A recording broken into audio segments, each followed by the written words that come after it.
hemos dado ya inicio a la... de Dios. Hoy día le damos la palabra en primer lugar al señor secretario para que nos dé la cuenta. Muy breve, señor presidente. La subsecretaria para las Fuerzas Armadas ha remitido el listado de los bienes raíces que son parte del patrimonio de afectación fiscal de las Fuerzas Armadas, considerados prescindibles para el cumplimiento de los fines de bienestar social de las instituciones, en cumplimiento de lo prescrito en la ley de presupuesto, datos que fueron enviados a vuestros correos electrónicos. Solo eso, señor presidente. Muchas gracias, señor secretario. Sobre la cuenta, doy la palabra sobre la cuenta, si alguien quiere emitir algún pronunciamiento.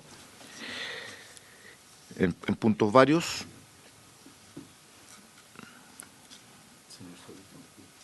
Senador Soria tiene la palabra.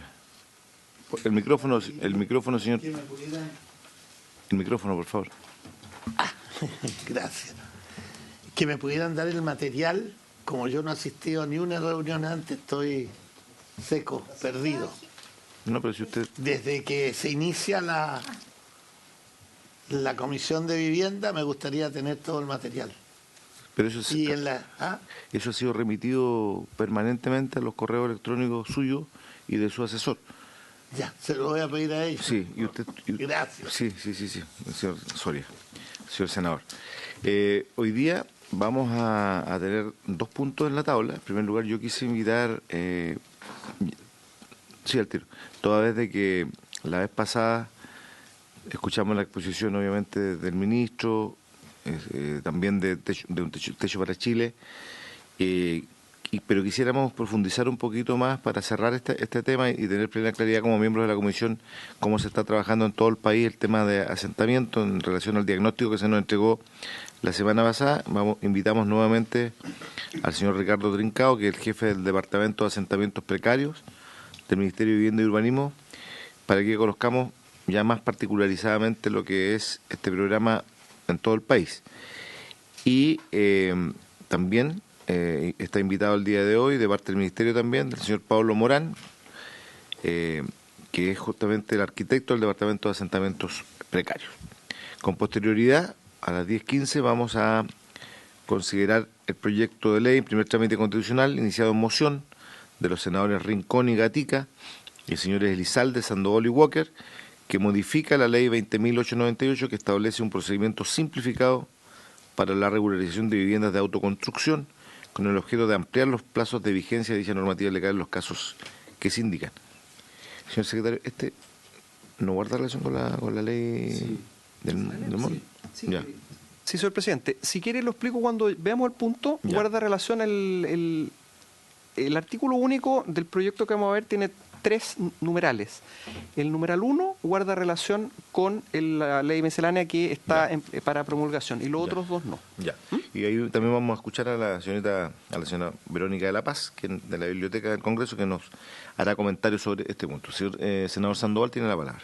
Sí, presidente, disculpa, un pequeño punto, varios que tenemos y que aprovechando del Ministerio, la presencia siempre del Ministerio, me parece que lo mencioné en sesiones anteriores, el caso de la Villa Aysén en Puerto Aysén. Esto fue un conjunto de 104 viviendas sociales que se construyeron allá por el año 2011, 12 años atrás. De esas 104 viviendas por problema de compactación, 24 lisa y llanamente se hundieron. O sea, el agua entró a los pisos de estas viviendas, lo cual hizo inhabitable para esas 24 familias el poder tener la solución de su problema. A consecuencia de esto, en las administraciones anteriores se formaron grupos distintos porque se ofrecieron diferentes instrumentos. Algunos un subsidio nuevo para que simplemente la gente a ese nivel se vaya del lugar. Otros, en algunos casos que eran recuperables, subsidios de recuperación. Y se crearon varios grupos. La cosa está, presidente, es que hay el grupo 6, 7 y 8, que agrupan alrededor de 30 familias de las 104 que mantienen todavía, a pesar de los 12 años, este problema. Por eso yo le pediría, le vamos a mandar los antecedentes de detalle al Ministerio, al Ministro, para que los procesa, independiente que esté aquí la gente y probablemente a través de la red también, para que podamos ver estos casos. Son 30 casos de familias que de 12 años están esperando, evidentemente, la solución definitiva en una situación de un proyecto que además tuvo muchos vicios de irregularidades, sumarios, investigaciones, no se aplicó ninguna sanción, la Contraloría también hizo los sendos investigaciones, pero al final lo único afectado fueron las familias que no pudieron acceder a la vivienda como se esperaba, se estaba programado. O sea, les vamos a mandar los antecedentes, presidente, para que pudiéramos remitírselos, por favor, al Ministerio y acelerar. Básicamente lo que la gente pide es acelerar el proceso de la asignación de los subsidios para la recuperación de las viviendas. Son alrededor de 400 UEFs por vivienda las que están involucradas en ese incremento para resolver este problema. Eso básicamente, presidente, y por cierto, expresarle también a las familias la motivación y el interés de toda esta comisión por buscarle una rápida solución a su drama ya de 12 años. Muchas gracias, presidente. Muchas gracias, senador Sandoval. Ya queda consignada la información que está solicitando para que se oficie al Ministerio y al Departamento respectivo. A continuación, entonces, le damos la palabra a don Ricardo Trincado como jefe del Departamento de Asentamientos Precarios del Ministerio para que cerremos el tema que iniciamos la semana pasada con la exposición de Techo para Chile. Gracias, presidente. Muy buenos días, señoras senadoras, señores senadores. Traigo en esta ocasión una presentación breve, de tal manera de que sirva de base para poder desarrollar algunas temáticas o consultas específicas que los integrantes de esta comisión quieran realizar respecto del programa. Y parto haciendo el match con lo que fue la última sesión en relación a la exposición de la Fundación Techo respecto de su último catastro. Voy a ser muy breve porque hemos participado en conjunto con Techo desde luego el día que se dio a conocer su último catastro, fue invitado al Ministerio, nuestra subsecretaria asistió allí y después hemos participado en una serie de comisiones donde se ha expuesto este catastro. Hay que decir dos cosas. Lo primero, desde el punto de vista de las tendencias que refleja el catastro del Ministerio de Vivienda, como el catastro de Techo, en términos de tendencia, arribamos exactamente a la misma conclusión. Tenemos un incremento de campamentos, de número de campamentos y de número de familias en campamentos que se agudiza desde el 2010 a la fecha, particularmente desde el 2018 y 2019. Se ha constituido por lo menos un 30% de la cifra actual de campamentos en los últimos 5 o 6 años. Con una gran cantidad de familias. Eso es lo primero en términos de tendencia. Segundo, en términos de tendencia, coincidimos en ambos catastros en que ha ido variando la composición de los campamentos y las características de los campamentos. Tenemos una mayor presencia de viviendas que están con un nivel de construcción más que liviano, es decir, con un nivel de construcción intermedio, casi una vivienda sólida. Eso es un primer concepto, y un segundo concepto es claramente la presencia de población inmigrante viviendo en los campamentos, particularmente se va enfatizando hacia la zona norte, y es una realidad que tenemos hoy día. No coincidimos en los números exactamente, ¿ya? Y es natural que no coincidamos en los números, puesto que son metodologías completamente distintas las que se ocupan. El Ministerio de Vivienda, cuando hace un catastro, hace una encuesta hogar por hogar, y va contabilizando las viviendas, los integrantes y la caracterización de esas familias. En la tendencia general, ¿ya? Creemos que eso es lo más relevante, porque eso es lo que necesitamos como política pública. La realidad de los campamentos es sumamente dinámica. Probablemente las cifras de hace 5 meses atrás de un catastro, hoy día ha cambiado porque hay familias que se van, otras que llegan nuevas, otras que se cambian. Es sumamente dinámico. Lo que es importante es tener clara la tendencia que tenemos, la realidad general que tenemos para hacer política pública. Y en ese sentido es que nosotros resaltamos la importancia que tiene el catastro de techo y la coincidencia en las tendencias. Pero también queremos anotar las diferencias y explicar por qué. Básicamente, decía, el catastro del Ministerio de Vivienda es un catastro que se hace entrevistando al jefe de hogar o jefa de hogar uno por uno en los campamentos en que están siendo encuestados. Y en el caso de Techo ha ocupado una metodología durante muchos años. Techo tiene más mediciones que el Ministerio de Vivienda. Siempre la misma metodología, que es un informante calificado. ¿Ya? Es una metodología absolutamente válida, ¿ya? Distinta, pero válida, en la cual se le pide al presidente o dirigente principal del comité respectivo o de la organización social respectiva, o si no lo hubiese algún dirigente antiguo, se le piden los datos básicos del campamento. Eso es lo que el mecanismo que ha hecho Techo. ¿Ya? Y claro, son metodologías que terminan indicando números de familias distintos entre el número de familias que nosotros tenemos en nuestro catastro y el que indica Techo.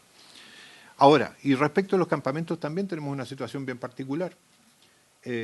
Uno piensa en principio que un campamento es un lugar bien definido en el espacio, en la ciudad, y no, un campamento es también una construcción social.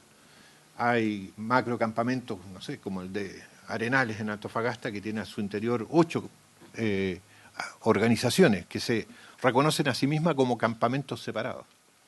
Entonces, ocurre también una diferencia en términos de cómo contabilizamos los campamentos.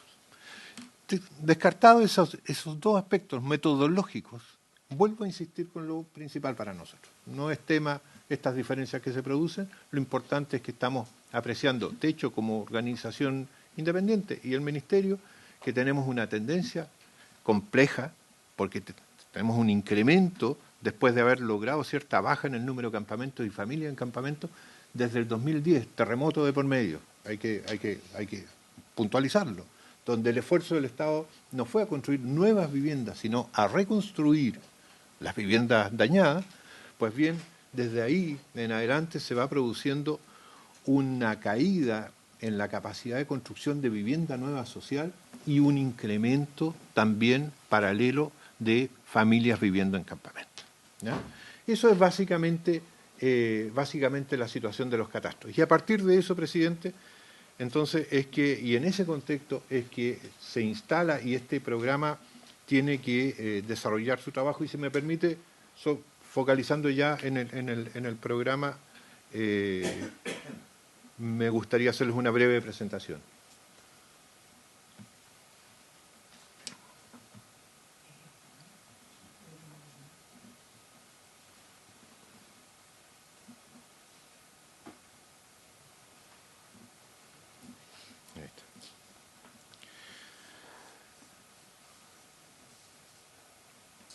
El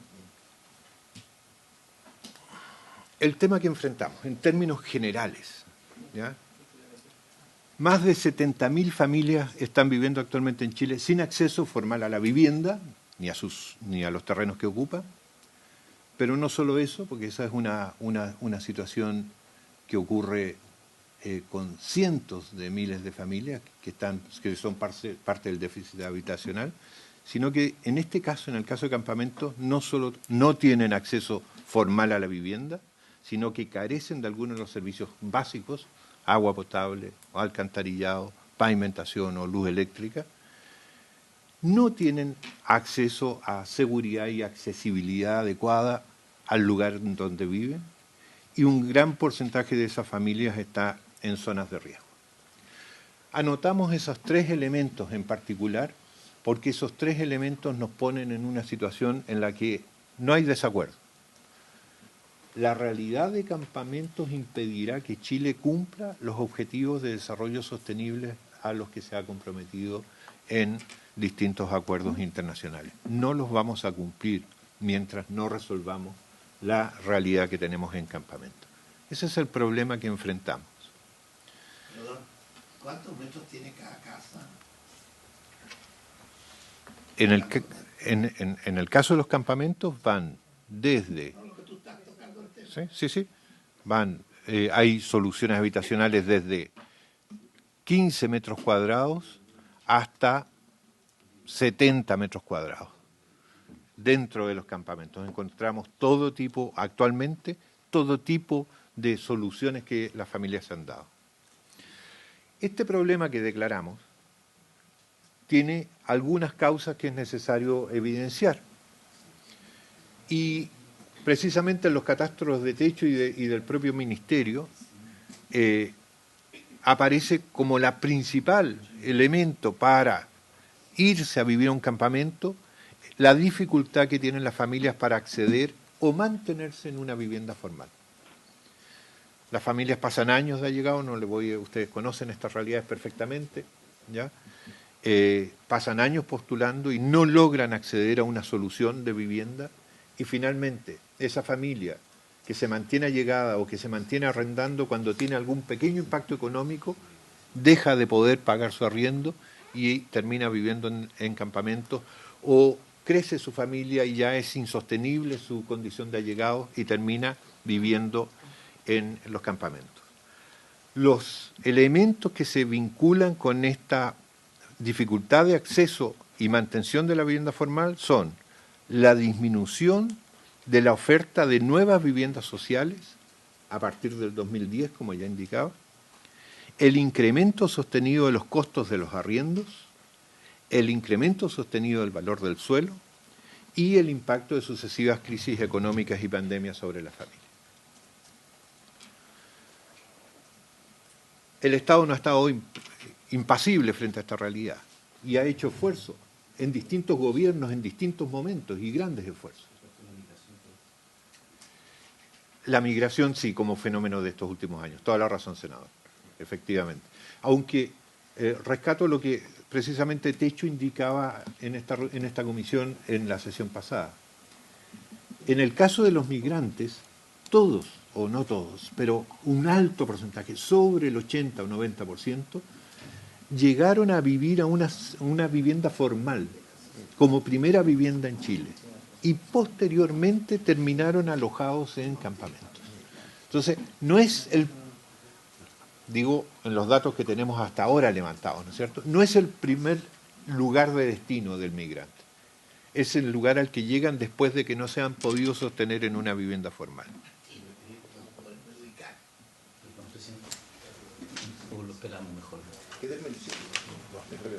Muy rápido, senador. En la búsqueda de soluciones, del 2011 que se crea este programa al 2022, en acciones directas en los campamentos, se han invertido 182.000 millones de pesos. Si consideramos adicionalmente el costo conservador de los subsidios que se han destinado a soluciones habitacionales de familias que viven en campamentos, hay que sumar unos otros 200.000 millones de pesos. Es decir, nadie puede decir que el Estado, a través de sus distintas instituciones, no se ha preocupado de este problema. Al contrario, se han destinado ingentes recursos para resolverlo. Sin embargo, ahí está de nuevo la realidad que nos pega. 1.091 campamentos, 71.900 familias viviendo en campamentos actualmente. Entonces, algo nos está pasando y algo tenemos que hacer distinto respecto a estas inversiones para que esta realidad pueda cambiar. Y frente a ello, tres elementos en concreto. La solución, y esto es extraño que yo lo diga como jefe del departamento de campamentos, la solución del problema que tenemos en campamentos no pasa estrictamente por lo que hagamos directamente con los campamentos. Lo más importante de la solución para las familias que viven en campamentos es que el Ministerio incremente en general su capacidad de producción de viviendas sociales. En general. Es decir, que la causa principal, que es la extensísima espera para lograr el acceso a algún tipo de solución de vivienda en propiedad o en arriendo o en algún tipo de tenencia, ese tiempo de espera gigante tiene que ser reducido. Y para eso hay un instrumento que ustedes conocen, estimadas senadoras y senadores, mejor que yo, el Plan de Emergencia Habitacional. El Plan de Emergencia Habitacional, y lo rescatamos muchísimo, porque no es solo un plan de emergencia del Ministerio y de este periodo, es un plan que ha sido asumido, es una situación de emergencia que ha sido asumida transversalmente y ha contado, entre otras cosas, con el apoyo del Congreso de nuestro país para dotar al Ministerio de las herramientas necesarias para comprar suelo, para disponer recursos adicionales en subsidio, para generar modificaciones normativas que faciliten el acceso y la rápida construcción de vivienda.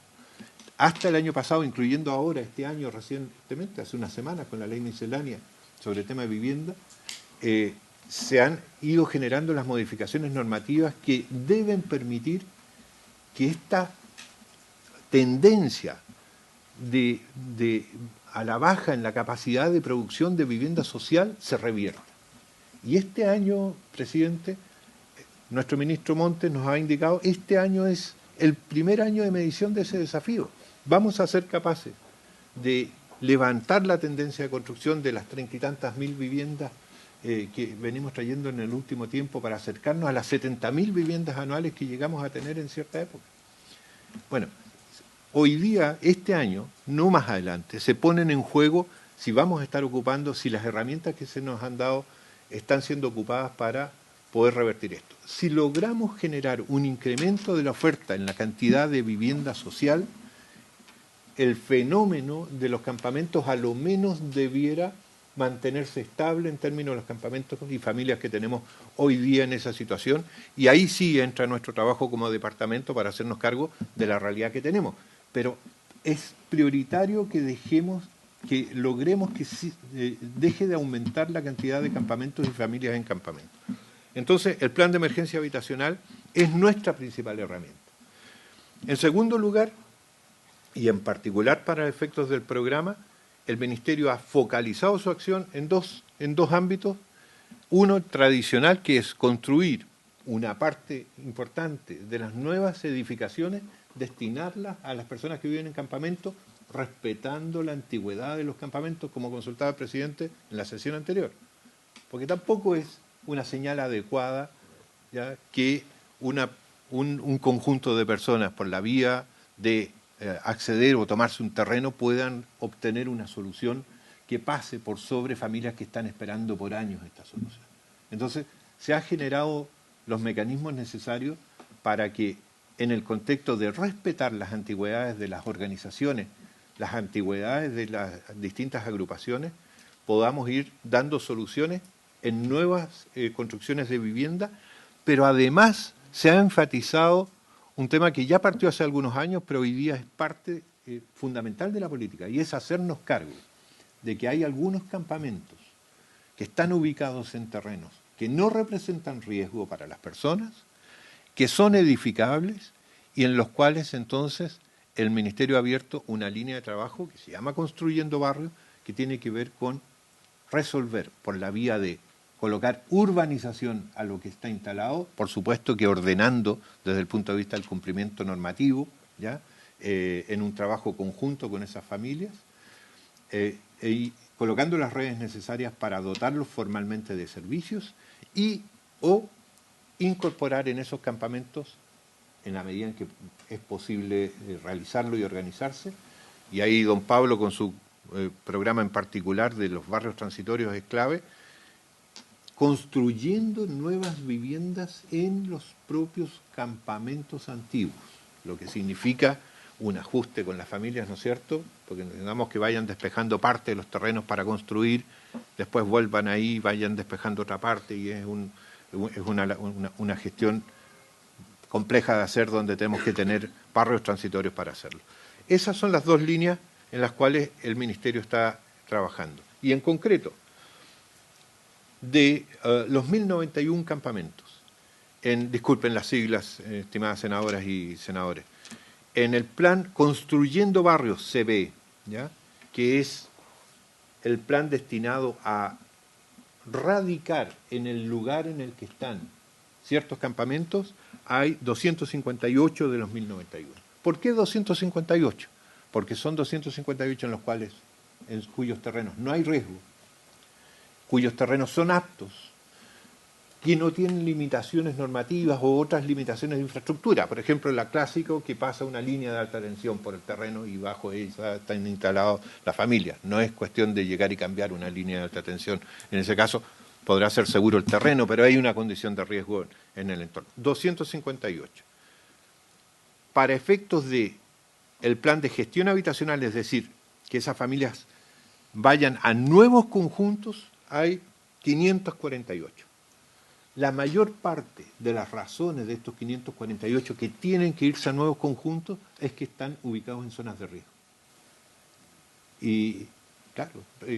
Riesgo, por ejemplo, en las laderas, por riesgo de deslizamiento, avalanchas, inundaciones. Son principalmente, hay algunos campamentos que están sobre zonas de protección y actualmente tenemos algunos campamentos en zonas de humedal, que son hoy por hoy, por ley, imposibles de ser construidos, no pueden ser construidos. Entonces, bajo esa condición. Y hay 285 campamentos cuya evaluación estamos realizando en este momento, en términos de la caracterización de los riesgos y la caracterización de sus posibilidades. Eso es, y la distribución por región ahí ustedes la tienen, por supuesto van a quedar con esta presentación y cualquier otro detalle que se quiera. 1091 campamentos. En términos de hogares, 70.000 hogares, y esa es la distribución en los mismos términos. 27.000 hogares están en campamentos que van a ir a nuevos proyectos habitacionales. 18.800 hogares en campamentos que se van a radicar en el lugar donde están y en evaluación 26.000 hogares en distintos campamentos de Chile. Durante el 2023, y con esto ya voy terminando, estimadas senadoras y senadores, nosotros tenemos un presupuesto aproximadamente de 46.000 millones de pesos y simplemente quise traer a esta sesión una muestra de las tipologías de acciones que el programa lleva adelante. Esto es descontado la asignación de subsidio que va por los programas regulares del Ministerio. ¿Qué hacemos como programa? Bueno, acciones de cierre. Cuando un campamento sale, es muy importante que ahí se haga una construcción, que se le dé un destino, porque si no, tenemos la segunda, tercera y cuarta generación, ¿no es cierto?, viviendo en el mismo lugar. Entonces tenemos ahí 780 millones de pesos en esa perspectiva este año. Asistencia técnica, que son los recursos a través de los cuales se contratan profesionales, principalmente profesionales del área social y del área técnica y de arquitectura, para poder trabajar en los campamentos, con los campamentos, en la habilitación y en el desarrollo de las soluciones habitacionales.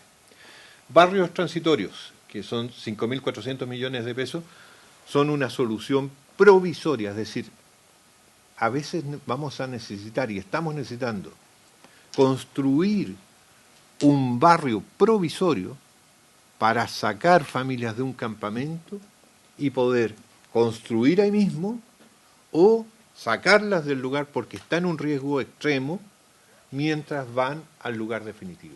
De ahí, si me permiten, en el tiempo, presidente, usted me dirá, quisiera que Pablo nos contara con algún detalle. ¿Por qué me interesa contárselos? Porque es extraño, no es fácil hacer mostrar la necesidad de que el Ministerio construya una especie de barrio transitorio para sacar familias de un lugar a otro. A las municipalidades no les gustan los barrios transitorios, piensan que las personas se van a quedar ahí para siempre. No es fácil llevarlo adelante y necesitamos ayuda para hacer esta gestión porque es la única forma de gatillar el inicio de algunas construcciones. En gestión social son las actividades que realizamos normalmente a través de fundaciones, del más diverso tipo de enfoque, para efectos de trabajar con las familias, puesto que el trabajo de reconstrucción del tejido social es clave para efectos de la convivencia vigente y también de la convivencia en las futuras soluciones. Hay un mecanismo que se llama el gasto de traslado transitorio. Hay una herramienta de la que dispone el Ministerio para que una familia salga, le paguemos un arriendo mientras estamos gestionando la solución, siempre y cuando este gasto tenga una previsibilidad clara de cuándo va a terminar, porque no puede ser un gasto permanente. Ahí tenemos una instrucción del Ministerio de no ocupar estas herramientas y dejar a las personas en el aire con un arriendo sin una solución.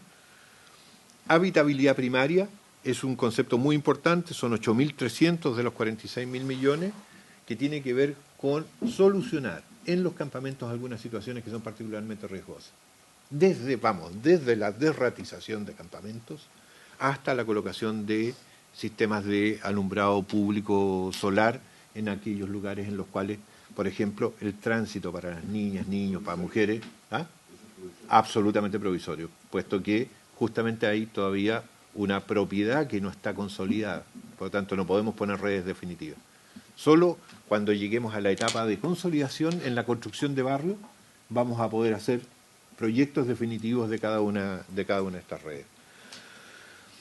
En la línea habitacional generamos recursos complementarios a los proyectos habituales de subsidio, cuando hay que hacer alguna infraestructura que no es precisamente del proyecto, pero sí ayuda al proyecto, por ejemplo, construir alguna matriz de agua importante que habilite el paño, o construir alguna macroinfraestructura de acceso, de vialidad o de alcantarillado. Iniciamos este año una línea que nos tiene muy entusiasmados, que son los planes maestros y proyectos urbanos integrales. Vamos a avanzar en 7 planes maestros. ¿Y qué son estos planes maestros? Son un desarrollo que tiene que obtener en el plazo de 1 año y 2 años distintos hitos. El principal: cuando estamos trabajando en la radicación de un campamento hay que hacer un plano de loteo en un lugar que está tomado y que tiene 15 años ahí. Eso hay que ordenarlo conforme a las normas, hay que generar accesos, hay que abrir los pasajes, hay que diseñar en conjunto con las familias que viven ahí por dónde va a llegar la locomoción colectiva, dónde se va a tener que instalar una plaza que no hay. Y en los campamentos grandes, porque tenemos, bueno, ustedes lo saben, tenemos campamentos enormes, hay que instalar un colegio, hay que instalar instalaciones de salud, hay que instalar equipamientos, los centros de cuidado, que es un compromiso que tiene este ministerio. Hay que instalar la junta de vecinos, que es súper importante para la organización, para el trabajo de la organización social. Y esos terrenos dentro de un campamento, ¿de dónde salen? Si el campamento completo está ocupado. Pues bien, van saliendo de la conversación con esas familias. Y esa conversación, apoyada con profesionales que van realizando toda la adición técnica a esta conversación, se va realizando a través de estos planes maestros. En el plazo de 2 años, plano de loteo, con ese plano de loteo, diseño de ingeniería de cada una de las redes definitivas que usted preguntaba, presidente, diseño definitivo, presupuesto y un elemento que no tenemos, estimadas senadoras y senadores, un convenio de programación o algo que genere la obligación de que las inversiones que tienen que hacerse se hagan. Porque todos habremos conocido en nuestra experiencia unos planes maravillosos, con bonitos mapas, con muchos colores, con una gran cantidad de inversiones que finalmente no coinciden en el tiempo. Que para que llegue educación al mismo tiempo que salud y al mismo tiempo que la municipalidad, es muy difícil.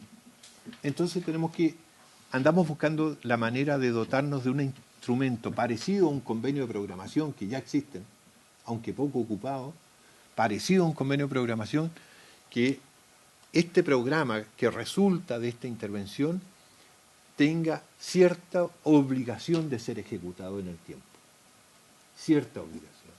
Y por lo tanto es un programa que tiene que ser razonable, no puede ser, digamos, solo un conjunto de buenas ideas, tiene que ser realizable. Pero si no generamos algún mecanismo, algún tipo de convenio entre los servicios públicos que nos obligue, corremos el riesgo de que terminemos con unos diseños de ingeniería muy buenos, pero que su ejecución no se vaya haciendo en el tiempo oportuno. Y con el paso del tiempo, todo el esfuerzo que hemos realizado previamente puede, en algún caso, verse perdido.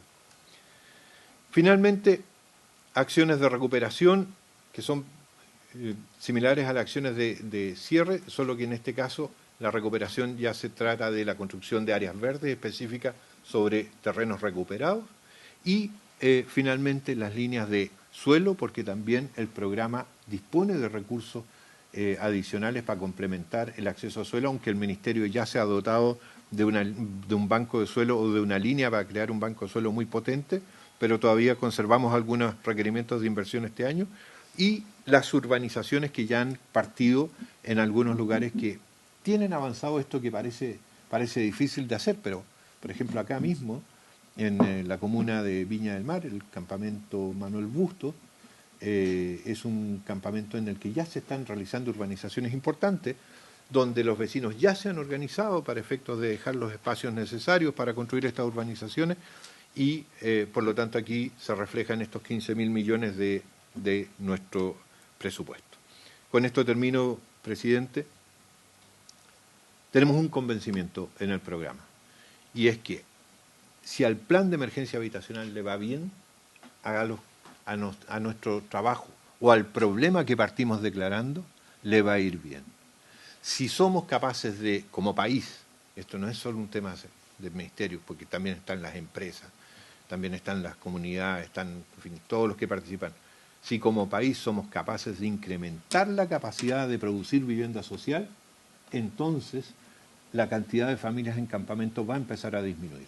Con estas acciones como la que acabamos de mostrar para el 2023, pero sobre todo con este incremento de oferta habitacional que el Ministerio pretende sacar adelante con el plan de emergencia. Eso quería mostrarle, presidente, senadores, senadoras, en términos generales, como descripción de nuestra acción. Esta es la respuesta a la realidad que muestran los catastros. Estas son las herramientas con las que respondimos como Estado, no solo como Ministerio, como Estado, frente a esta realidad que nos muestran los catastros día a día. Eso, presidente. Muchas gracias, señor Trincao, por su exposición. Le damos la palabra a don Pablo Morán para que agregue algunos elementos que considere importantes. Muchas gracias, señor presidente.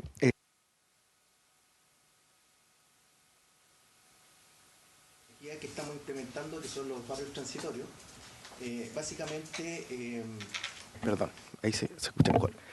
El concepto de barrio transitorio es generar un dispositivo, una nueva herramienta que tiene que ver con las herramientas que tenemos para las habitabilidades primarias que describió Ricardo, y en el fondo consiste en generar una etapa intermedia entre la situación actual de las familias que están viviendo en campamento hasta que obtienen una solución definitiva, ya sea en propiedad o en arriendo.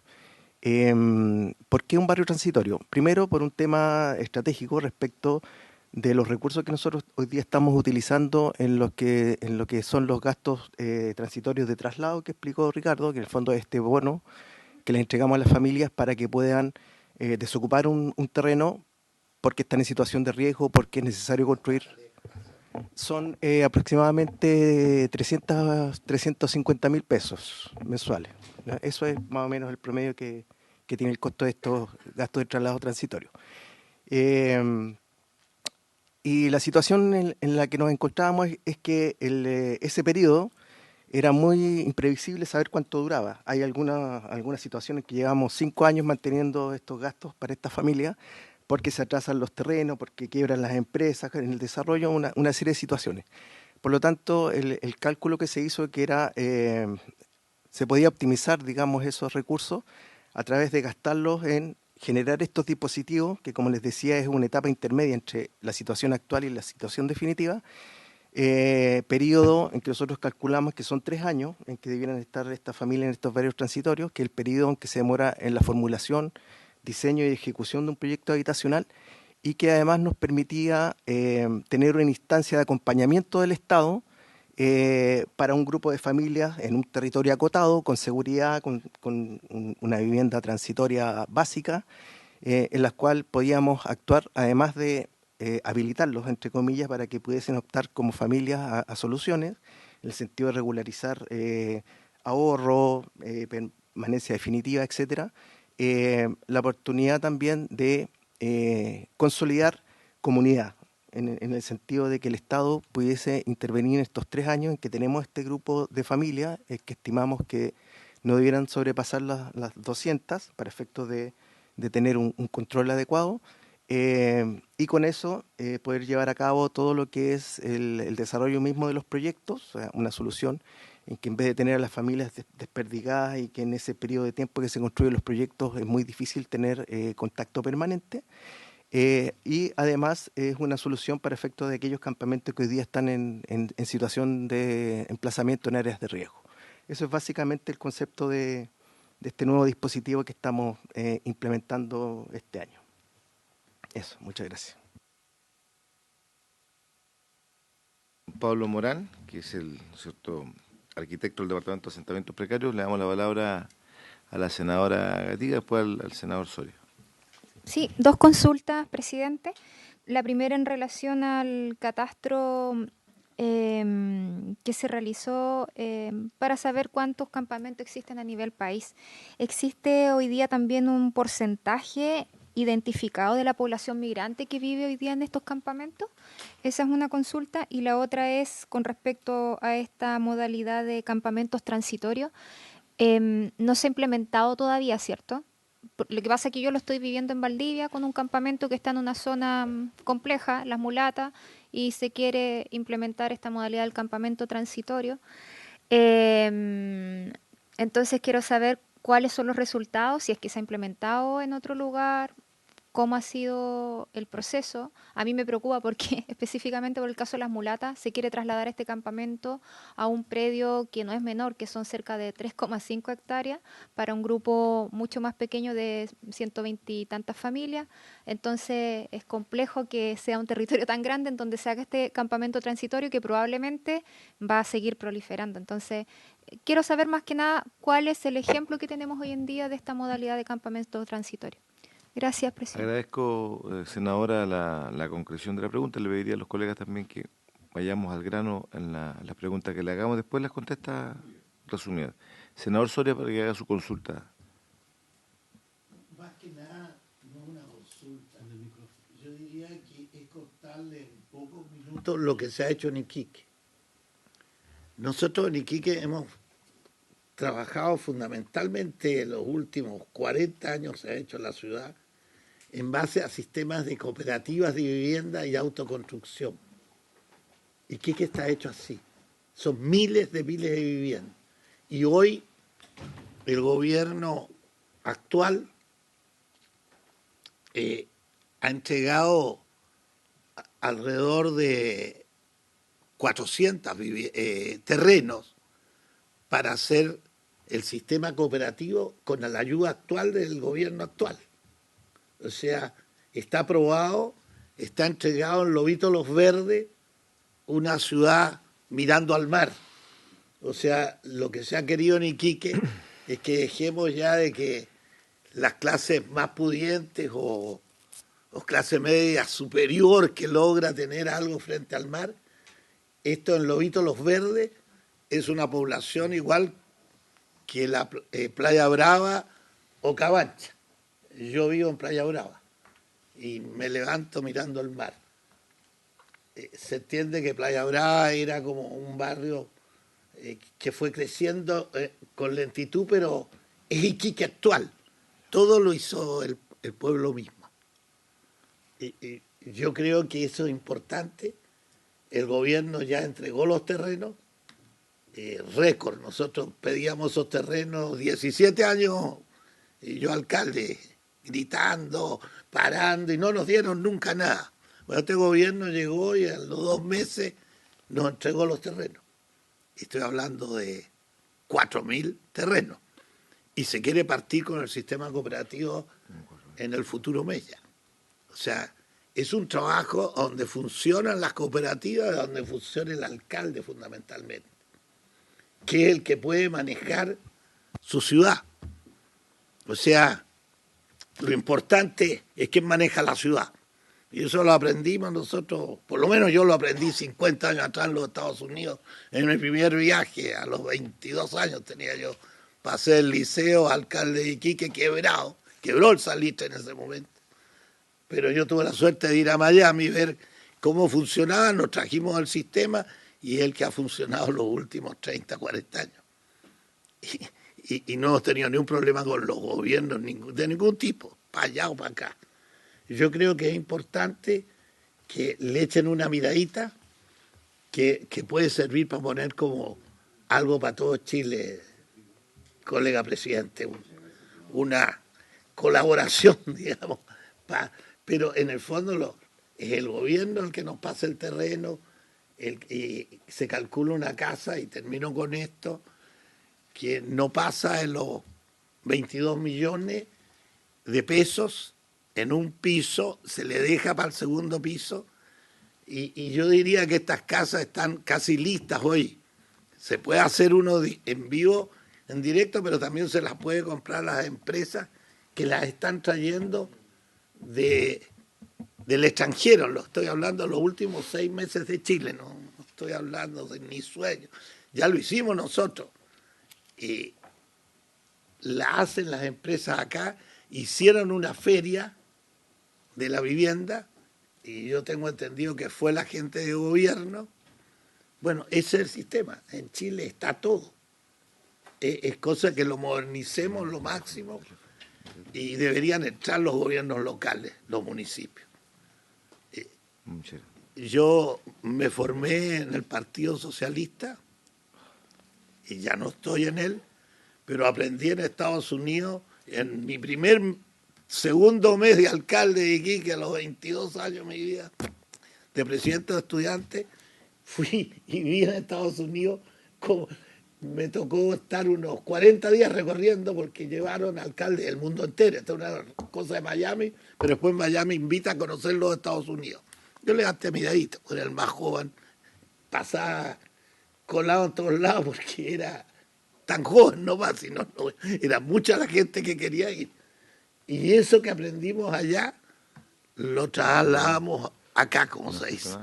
O sea, de mi socialismo, que yo había estado revolucionario, vi que en Estados Unidos había cosas maravillosas y me las traje. No es que me traje el sistema ni nada, me traje lo bueno. Y así se hizo Iquique, yo quiero que sepan, Playa Brava, Cabancha. Todo lo que ustedes ven es lo que yo estoy hablándoles ahora, pero hecho hace 40 años atrás, real. Nuestro sueño de una reunión como esta se transformó en casas reales que hoy hay en Iquique. Y que vive el más rico y el más pobre, no hay mucha diferencia en el barrio. Gracias, senador Sonia. Tiene la palabra el senador Sandoval. Sí, muchas gracias, presidente. Bueno, más allá de las cifras, en realidad que puede que existan evidentemente algunas discrepancias con algunas entidades, pero el fondo, el trasfondo al final del día es que hay un drama humano, social detrás y que hay esta obligación de llevarlo adelante. La ley esta de integración social que integra dentro de esa ley el concepto del desarrollo de este plan de emergencia habitacional es precisamente para darle al Ministerio agilidad y flexibilidad, cosa que a pesar de todos los esfuerzos todavía hay la burocracia del Estado, todavía cuesta de repente sacarlos de esa inercia del papeleo y de la tramitación a veces innecesaria. En otro tema tengo un caso de una construcción de un hospital, no tiene nada que ver con Vieta, pero es un poco el problema que se nos produce. En el caso de Chirichico se encontraron unas osamentas de origen indígena y llevamos 540 días con el hospital para una parte del hospital, ¿no? Nada menos que la parte de urgencia. Entonces uno dice 540 días para un informe ya, pero bueno, evidentemente a veces la burocracia de repente nos inhibe el tema, pero... el Consejo Nacional de Monumentos la que actúa con ese tema. En este plan de emergencia, don Ricardo, claro, mencionábamos el caso y lo señalaba también la senadora Gatica respecto al tema migrante, que no aparecía dentro de los conceptos de las causas principales del problema. Además, hay cifras también respecto de la incidencia de los migrantes en el volumen total de las familias que viven en campamentos. Hay cifras de 40, Techo hablaba, ¿no es cierto?, de una cifra también menor, pero era una cifra no menor, significativa en el conjunto total. Y evidentemente hay otra situación que también lo señaló Techo a propósito. No sé si sabrán análisis sobre este particular, que era el famoso campamento oculto que ellos señalaban. Y las cifras que ellos indicaban en una exposición que nos hizo Techo hace algún tiempo atrás a través de Sebastián Bowen, señalaba que por cada familia que vive en campamento, hay 5 familias que viven en condición de altos grados de allegamiento o hacinamiento. Y eso es lo que uno señala, este campamento oculto, ¿no es cierto?, que hay detrás, donde los papás, las mamás les permiten a los hijos que construyan su casa un hijo, después viene el segundo, y en algunos sitios prácticamente es toda una comunidad con todo lo que eso implica. Y eso evidentemente, si fuese así, 1 de cada 5, o sea, estamos hablando que el fenómeno del problema habitacional se multiplica por 5 la cantidad de familias, estamos hablando 80.000 familias, o como dicen ustedes, ¿cuántos? 70 y algo mil familias, si hay 5 más, o sea, ¿hay alguna cifra respecto de esa mención de este campamento oculto? Porque uno lo ve, dicho sea de paso, en sus territorios, uno visita sus poblaciones, visita a la familia y se encuentra con esa realidad. Como también se encuentra con la otra realidad que a veces se entregaron viviendas en sitios de 70 metros cuadrados, viviendas de 27 metros cuadrados que se han ido ampliando sin duda, pero no deja de perder esa condición de habitabilidad precaria al final del día. Por eso me gustaría si hay algún análisis de esto, don Ricardo, de esta otra línea de campamento, porque si así, Carlos Montes hablaba y no solamente él, hablaban del estallido habitacional, ¿ah? Una bomba de tiempo en ciernes sobre este particular. Ahora se está hablando del estallido de la seguridad, ¿ah? Que parece ser más fuerte. Por eso me gustaría si hay algo de diagnóstico de eso, don Ricardo. Muchas gracias, presidente. Muchas gracias, senador Sandoval. Tiene la palabra la senadora Pascual. Gracias, presidente. Saludar a todos y todas las presentes y las exposiciones.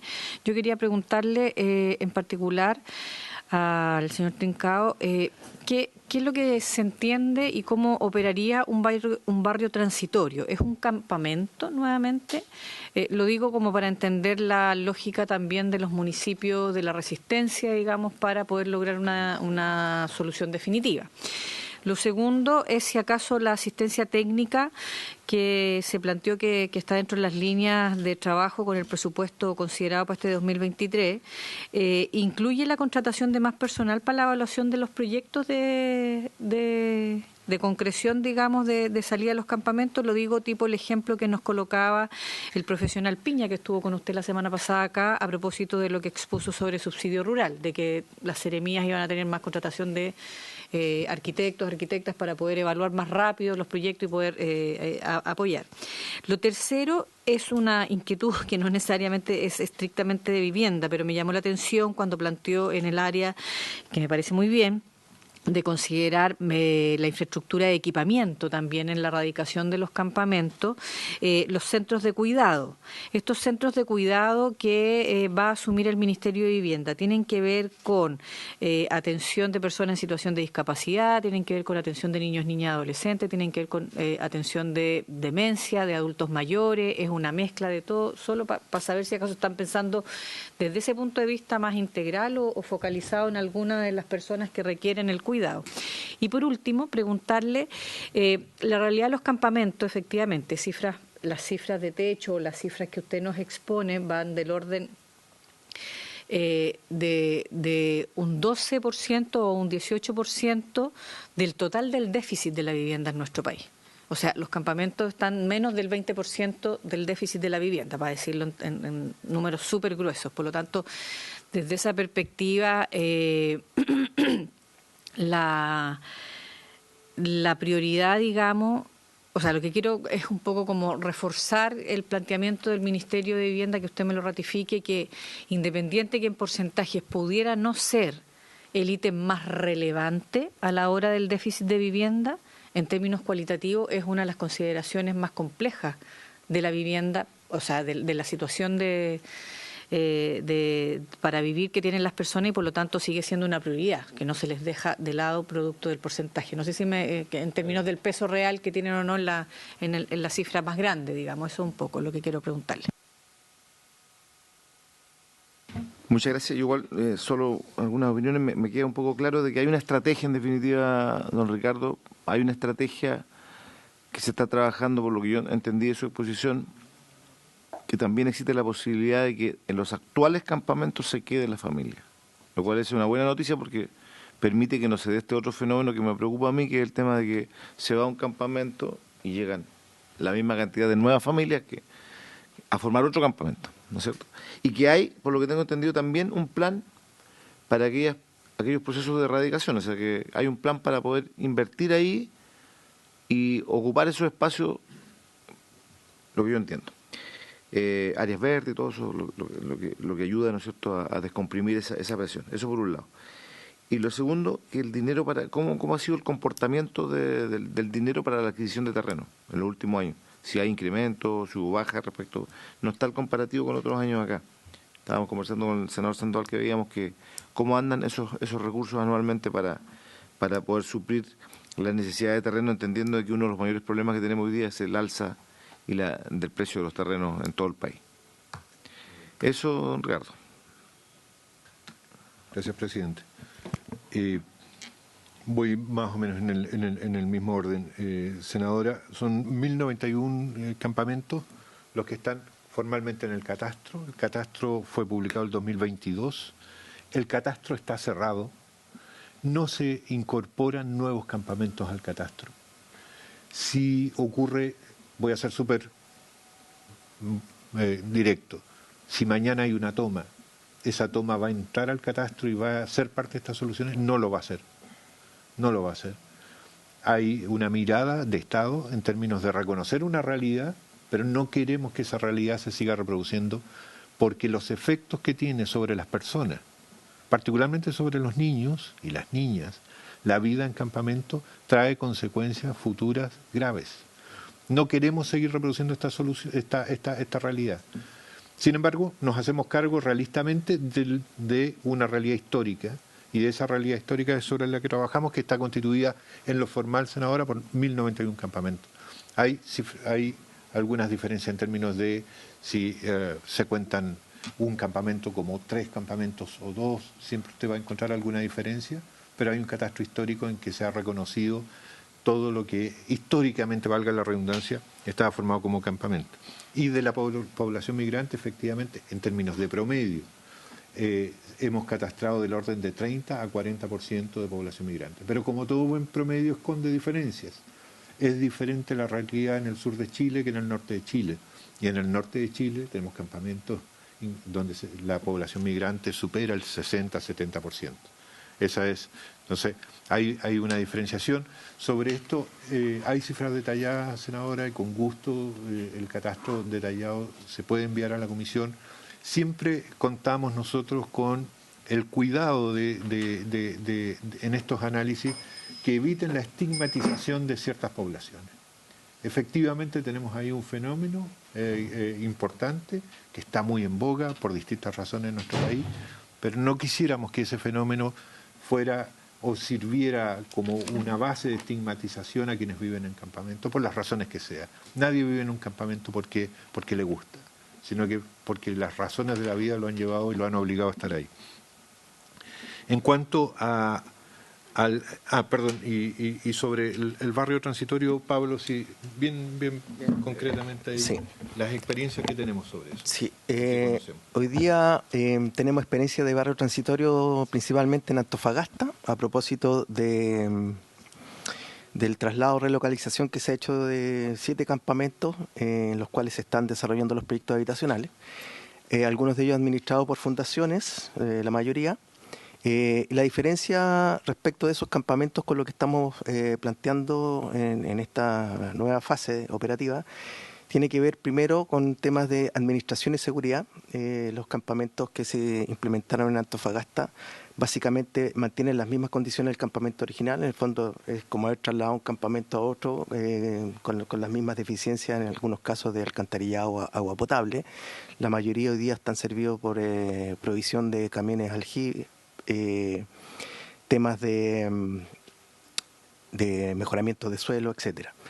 En el caso específico de las mulatas, que es parte de los barrios transitorios que queremos implementar este año, la idea, el concepto no es entregar un terreno a estas familias que se localizan. No estamos entregando, no es un loteo propiamente tal, sino lo que estamos entregando es un lugar de habitabilidad transitoria. Eso significa, primero, tener un máximo de 200 unidades habitables de emergencia, que le llamamos. Estamos trabajando prototipos que van de los 20 metros cuadrados para familias unipersonales o parejas hasta los 40 metros cuadrados para familias de 3 integrantes o más, con la posibilidad de ir incorporando módulos a medida que la familia sea más numerosa. Como no hay subdivisión de loteo, podemos trabajar prototipos en que, obviamente respetando todo lo que son las normas técnicas de las propias viviendas, agruparlas de tal manera de incorporar también áreas de espacios públicos, transitorios, todo esto, y sobre todo la posibilidad de generar equipamientos comunitarios donde podamos desarrollar las acciones de acompañamiento social que tenemos concebido para estos barrios. Dicho eso, sí, con cierre perimetral y seguridad, y la idea es entregar en administración a través de los servicios o a través de convenios con instituciones privadas sin fines de lucro, llámese fundaciones o universidades, para que puedan administrar estos barrios transitorios por un plazo máximo de 3 años. En el caso específico del barrio transitorio de Las Mulatas, efectivamente es un terreno de propiedad Serviu que está en área de extensión urbana. El terreno propiamente tal tiene 3,5 hectáreas, pero la idea es generar los barrios transitorios. El concepto es que sean compactos, justamente para que no sean extendidos, que sean controlables. Y en el caso de las Mulatas vamos a ocupar una porción aproximadamente de un poco más de media hectárea, pensando en 120 unidades habitacionales de emergencia. Y la idea es, con la habilitación de este barrio transitorio, porque tenemos que llegar con el agua potable, con la electricidad, es que el concepto sea la implementación de un futuro proyecto habitacional en el saldo de terreno que queda. Y este concepto se puede aplicar en muchos terrenos que estamos adquiriendo, porque como les decía anteriormente, el periodo entre la formulación de un proyecto y la entrega definitiva de la casa, más o menos, digamos, en el mejor de los casos, son 3 años. Por lo tanto, en el caso de los terrenos públicos que hemos estado adquiriendo y que están disponibles y están obviamente fuera de la zona de riesgo, la idea, digamos, es aprovechar esos 3 años para efectivamente ir haciendo todo este proceso de relocalización y en algunos casos construcción de proyectos definitivos en los mismos lugares. Eso es básicamente lo que estamos planteando. Y con esto termino.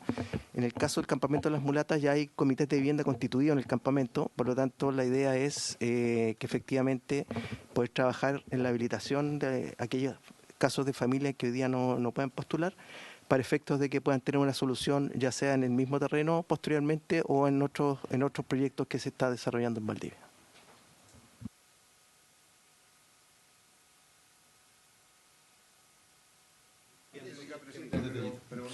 Después voy a dar la pregunta porque está terminando de responder y le doy la palabra a los senadores. Súper rapidito para que no se me queden en el tintero algunas consultas que se han hecho. El campamento público. Hemos calculado el déficit cuantitativo, es decir, cantidad de viviendas que faltan, más cualitativo, la calidad de la vivienda, justamente la vivienda antigua deteriorada que ya no aguanta más, en 650.000 hogares. Ese justamente, como indicaba la senadora, los 70.000 de campamentos respecto a los 650.000 es un porcentaje menor. La diferencia entre el déficit cuantitativo y cualitativo que tenemos en el caso de los campamentos respecto al resto es que además de todos los problemas de la vivienda, en los campamentos tenemos una posesión irregular del terreno y tenemos además un acceso irregular a los servicios básicos.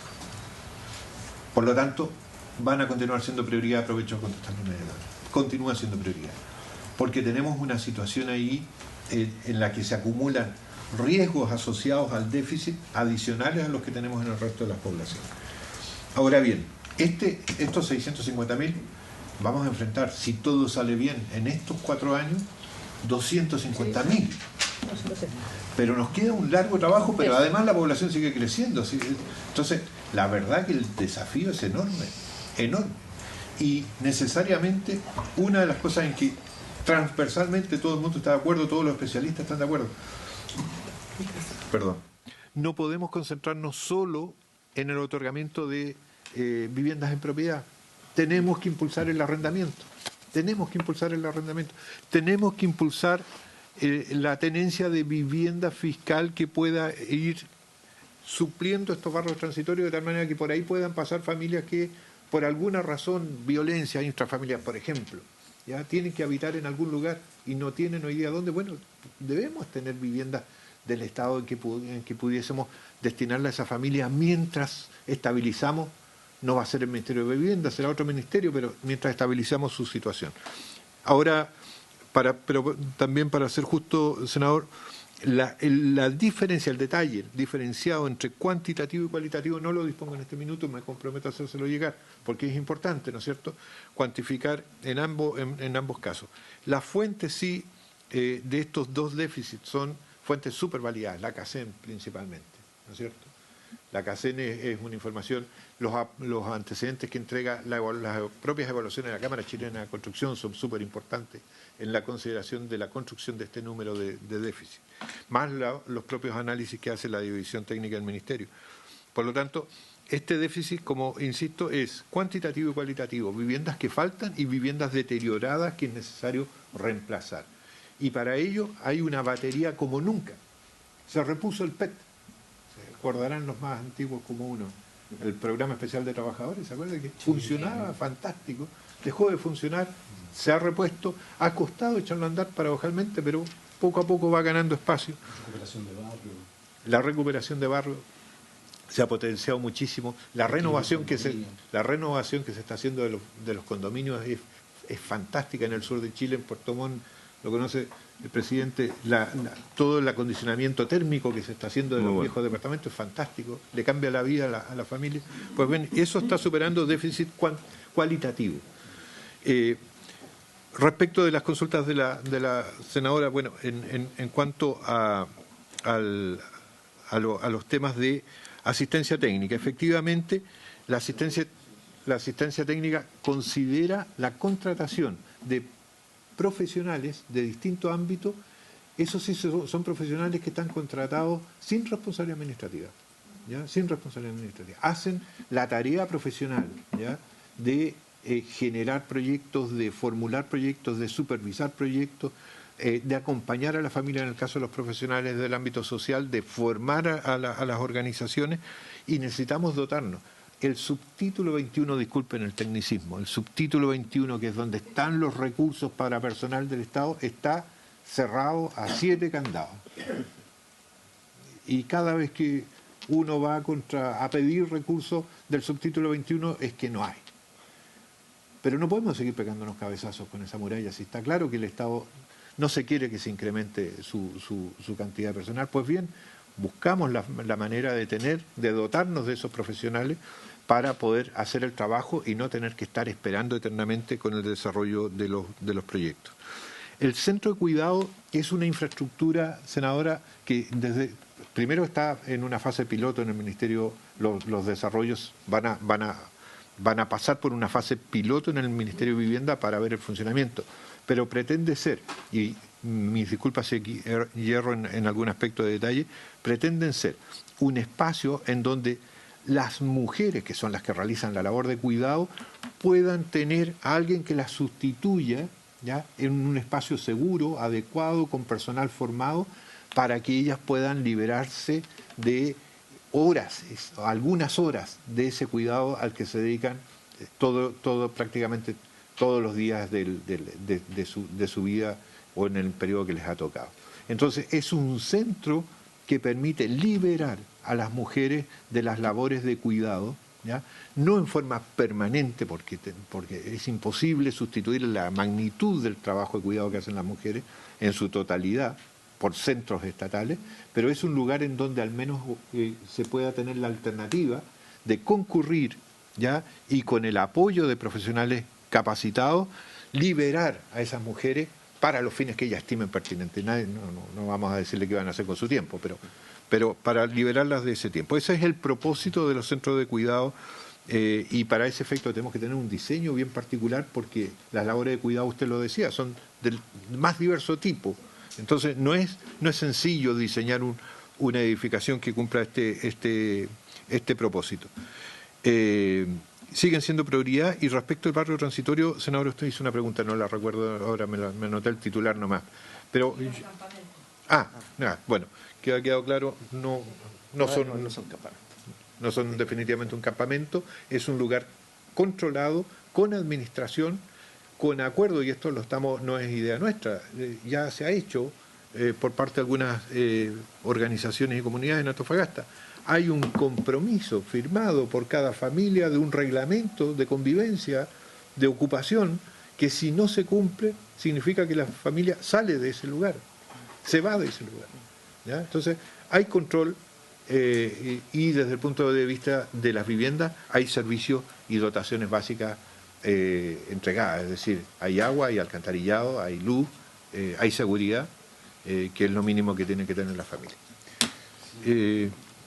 Y recurso a la compra de suelo, los recursos, el ministro nos ha dicho una cosa para atrás. Hemos contado, y es una oportunidad gigante, hemos contado con el apoyo para tener los recursos necesarios como ministerio. Y la definición de política, que es lo más importante en el caso suelo, es que finalmente se admite, digo finalmente porque es una pelea de muchos años, el ministerio admite que tiene que construir un banco de suelo, y ese banco de suelo es un banco de suelo que está constituido sobre la base de las tasaciones adecuadas de suelo. Porque si se trata de comprar barato, vamos a terminar comprando en los extramuros de las ciudades y vamos a profundizar la segregación. Entonces, el ministerio no es que están comprando a determinado precio. El ministerio está comprando y tiene un mecanismo transparente absolutamente para recibir las propuestas y las ofertas de suelo de particulares, de organizaciones, de comités, etcétera. Tiene un mecanismo y lo que hace es tasar, y tal como en un proceso de expropiación, esa tasación se compara con el valor comercial del entorno y sobre esa base se toman las decisiones respecto de la factibilidad de adquirirlo o no. Los recursos, es raro decirlo esto desde el Estado, pero, presidente, los recursos no han sido tema por ahora. Se ha contado con el respaldo de las leyes de presupuesto que se aprueban en este Parlamento todos los años hasta ahora, ¿no es cierto? Y en virtud de esas leyes nosotros tenemos la obligación de ocuparlas y en este caso ocupar esos recursos para poder adquirir los suelos necesarios. Eso es lo que puedo decir, presidente. Pues, si me permite, don Ricardo, escucha uno... A Verónica le vamos a señalar que la otra semana exponga porque no... por el tiempo, pero no importa. No importa por eso, pero ella está siempre permanentemente acá, así que no hay... ¿Es por el proyecto de ley el segundo? Sí, pero... Que a lo mejor la solución es más expedita y rápida de lo que pensamos, ¿o no? Pareciera que no. Bueno, un comentario solamente, don Ricardo. Siempre uno ve en este tema un poquito la ausencia de dos entes que, al juicio nuestro, son fundamentales también en este proceso. Uno, los municipios. Nunca los vemos mencionados, los municipios, en esta estrategia. Y los gobiernos regionales, usted hablaba de convenio de programación. Yo, el caso del gobierno regional mío, en la región de Aysén, son súper reacios a decirle por qué le tengo que hacer la pega a los sectores. Si los sectores ven que las viviendas cuestan más de lo que el subsidio contempla, resuélvalo el sector. ¿Por qué tiene que subsidiarlo la región con todos los problemas que las regiones tienen para atenderlos con sus recursos? Pero siempre vemos, rara vez, nunca mencionó usted los municipios ni los gobiernos regionales en este tema, los campamentos, imagínense, ¿no? Solo para aclarar, cuando... Ay, disculpe, no le tomé el nombre. Pablo expuso el tema de los barrios transitorios y estaba explicando precisamente con respecto a la pregunta que había hecho la senadora Gatica sobre un campamento en particular. Habló de soluciones de 20 metros cuadrados si es unipersonal o pareja, 40 metros cuadrados familia 3 personas o más, y si es que fuera mucho más numerosa, nuevo módulo. ¿Eso es para la solución definitiva o eso es para la solución transitoria del barrio? Ya. No cambian los metrajes de lo que está estipulado, digamos, como política pública en el subsidio. No, para nada. Es solamente para concebir, digamos, un dispositivo mejor que la situación actual. Ya, súper. Obviamente no es... Que me parece súper bien que quede súper claro eso, para que no se crea que más encima se baja el Estado. No. Eso. Gracias. El señor Soria quiere hacer una pregunta.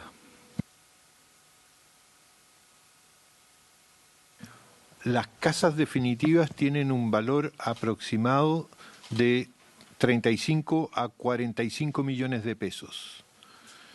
Y los metros cuadrados aproximados son 52 metros cuadrados de las viviendas definitivas. Cuando se trata de edificaciones en departamentos se ha llegado a 62 y 70 metros cuadrados. ¿Por qué? Porque el departamento es difícil de ampliar, ¿no es cierto? Entonces se hace el esfuerzo de obtener una... Eso es nada. Muchas gracias.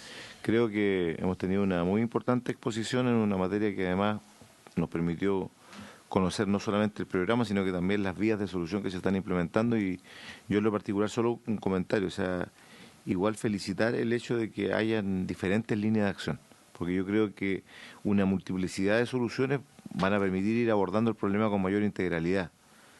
Antes, ¿no es cierto?, existía una sola fórmula, una sola vía para poder erradicar, y generalmente eso provocaba demoras, retrasos, complicaciones, y hoy día por lo menos se visualiza que hay un mecanismo, ¿no es cierto?, que en sus diferentes planes van a permitir ir de a poco avanzando una materia que es de alta sensibilidad. La otra semana entonces nosotros vamos a tratar este proyecto de ley. No sé por qué el senador Sandoval decía que nos explique un poquito, señor secretario. Algo conversamos sobre ese tema en las habitaciones, en algún programa. Sí. Señor secretario, ¿podría explicarnos un poquito? Bueno, si bien como usted dice, presidente... Le damos las gracias a Ricardo. Nos espera un poquito, estamos cerrando ya. Claro. Pero le damos las gracias a ambos expositores por su excelente trabajo. Igual nos envía la información de la precariedad. La presentación es...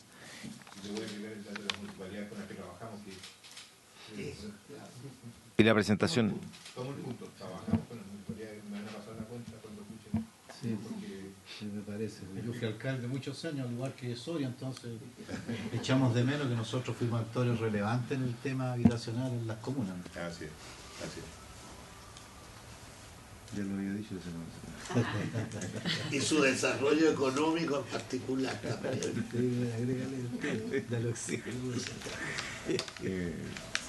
Señor secretario. Sí, presidente, efectivamente el proyecto en el punto 1 es un artículo único que tiene 3 numerales. El número 1 aborda una materia que fue, sí, claro, fue comprendida en esa ley de manera incluso un poco más extensa, pero los otros 2 puntos, por eso que Verónica va a exponer la próxima sesión, los otros 2 puntos se refieren a lo relativo a la regularización de edificaciones destinadas a microempresas inofensivas o equipamiento social. Estamos hablando también de extensión de los plazos de vigencia de este procedimiento simplificado. Y el número 3 alude a la regularización de viviendas financiadas con subsidios para atender la catástrofe del 27 de febrero de 2010. Entonces, esos son... no es lo habitual, ¿no es cierto?, que uno a veces ve la prórroga solamente del procedimiento simplificado de viviendas, sino que acá estamos viendo microempresas también, que en alguna oportunidad también se expandió, pero por primera vez se estaría planteando la renovación de la normativa para el tema de las viviendas financiadas con subsidios relacionados con el terremoto y maremoto del 27 de febrero de 2010. Hay una norma transitoria también, pero esa es habitual respecto de plazos. No, solamente viene hablando de prórrogas, o en este caso renovación, de los plazos para utilizar este procedimiento de regularización. Sí, claro. Me refiero que en el caso de una vivienda subsidiada del 2010 por el terremoto sería la ampliación posterior en esa vivienda.